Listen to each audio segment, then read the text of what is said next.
दोस्तों, भूत प्रेत और आत्माओं से जुड़ी कड़ी में यह हमारी दूसरी वीडियो है। यदि आपने पहली वीडियो नहीं देखी है तो ऊपर दिए गए टाइटल पर क्लिक करके देख सकते हैं। इसी कड़ी में हम 10 और लोककथा लेकर आए हैं।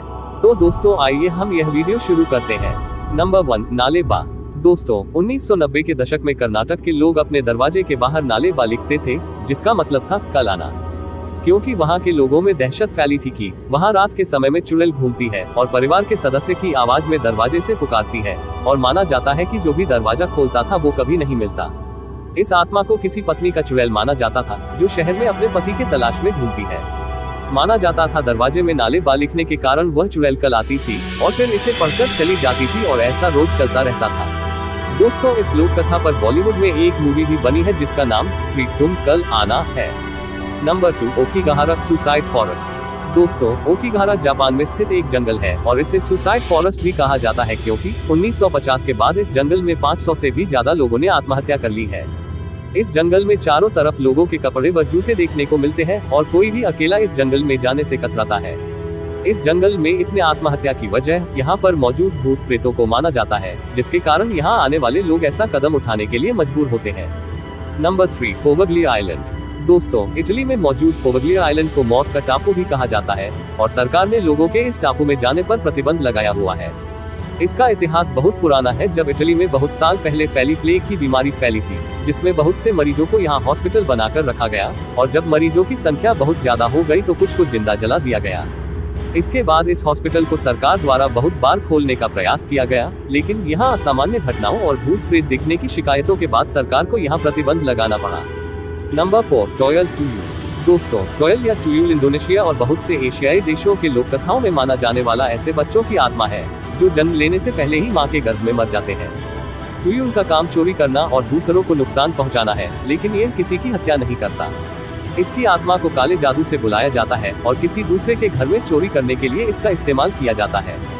बहुत से देशों में आज भी टुयुल पर विश्वास किया जाता है और माना जाता है कि अगर घर से अचानक कोई चीज गायब हो रही हो तो ये टुयुल की वजह से है, और अगर कोई व्यक्ति अचानक से अमीर हो रहा है तो उसके पास टुयुल है। नंबर 5, ओमकुआ। दोस्तों, हवाइन लोक कथाओं के अनुसार ओमकुआ पूर्वजों की आत्मा होती है जो मरने के बाद भी जरूरत पड़ने पर अपने वंशजों की हर बुराइयों से रक्षा करती है। इन्हें फैमिली गॉड भी कहा जाता है। माना जाता है कि ये परिवार के साथ जानवर या पत्थर बनकर रहते हैं। नंबर 6, ओकीकू। ओकीकू जापान की भूतिया गुड़िया है।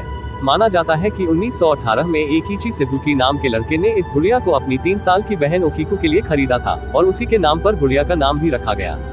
लेकिन जब उस लड़की की मौत हो जाती है तो उस गुड़िया में अजीबोगरीब हरकतें दिखाई देने लगती है और उसके बाल अपने आप बढ़ते हैं। परिवार के अनुसार ओकीकू को उस गुड़िया से इतना प्यार था कि उन्हें लगता था उनकी बेटी की आत्मा उसी गुड़िया में चली गई। इसके बाद परिवार उस गुड़िया को जापान के मैननजी टेम्पल में दे देते हैं और माना जाता है अभी भी इस गुड़िया के बाल बढ़ते रहते हैं और मंदिर का साधु इसे समय समय पर काटता है। Number 7, Asakura hospital. दोस्तों, आसाकुरा हॉस्पिटल को जापान की सबसे भूतिया जगह मानी जाती है। यह हॉस्पिटल मनोरोगियों का अस्पताल हुआ करता था, लेकिन माना जाता है एक बार डॉक्टरों की लापरवाही की वजह से यहाँ 40 से ज्यादा मरीजों की मौत हो गई। उसके बाद से ही यहाँ लोगों को अजीबोगरीब हरकतें और आवाजें सुनाई देने लगी। बहुत से मरीज दीवार में ही अपना सिर मारकर आत्महत्या करने लगे। जब ये सब घटनाएं बहुत अधिक बढ़ गई तो 2001 में इस हॉस्पिटल को हमेशा के लिए बंद कर दिया गया। नंबर 8, मॉथमैन। दोस्तों, 1966 के समय वेस्ट वर्जीनिया के बहुत से लोगों ने 10 फुट बड़े ऐसे जानवर को देखने का दावा किया था, जिसका शरीर इंसान का है लेकिन उसके पंख है और आंखें लाल है, और इसे मॉथमैन नाम दिया गया है। सबसे पहले मॉथमैन को 15 नवंबर 1966 को 2 दंपतियों द्वारा देखा गया। इसके बाद भी इसे बहुत से लोगों द्वारा देखने का दावा किया गया। कोई इसे भूतिया घटना बताता है तो कोई इस घटना को एलियन से जोड़कर देखता है, लेकिन ये असल में क्या है अभी तक पता नहीं चल पाया है। Number 9, Pontianak. दोस्तों, पोंटियानक बहुत से संस्कृतियों में माने जाने वाली ऐसी औरत की आत्मा है जिसकी बच्चे को जन्म देते हुए मौत हो गई हो। माना जाता है कि दिखने में ये बहुत ही सुंदर होती है, जिसकी लाल आंखें, लंबे नाखून और खून लगी हुई सफेद कपड़े पहने हुए होती है। इसे किसी पिशाच की तरह खून की प्यासी माना जाता है और माना जाता है ये अधिकतर मर्दों का ही शिकार करती है। लोक कथाओं के अनुसार पोंटियानक पूर्णमासी की रात को निकलती है और हंसने या रोने की आवाज से अपनी उपस्थिति का एहसास दिलाती है। अगर आवाज जोर से आ रही है तो वह दूर है, अगर आवाज धीमी है तो वह आसपास ही है। माना जाता है वह सामने होगी तो प्लूमेरिया के फूल की तरह खुशबू आती है। कुछ लोक कथाओं के अनुसार पोंटियानक सूखते हुए कपड़ों से अपना शिकार ढूंढती है, इसीलिए मलेशिया के लोग रात के समय कोई कपड़ा बाहर नहीं रखते। नंबर 10, ला लोरोना। दोस्तों, ला लोरोना अमेरिकी और मैक्सिकन लोक कथाओं के अनुसार ऐसी चुड़ैल या आत्मा है, रात को पानी वाली जगहों जैसे नदी या नालों के किनारों में अपने बच्चे के लिए रोते घूमती है, इसीलिए इसे द वीपिंग वुमन नाम भी दिया गया है।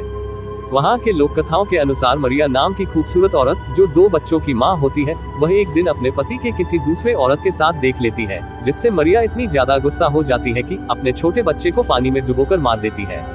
इसके बाद मरिया को अपनी गलती का एहसास होता है, तो वह भी पानी में डूबकर मर जाती है। माना जाता है इसी घटना के बाद मरिया अपने बच्चों की तलाश में रात को रोते हुए पानी के किनारे घूमती है।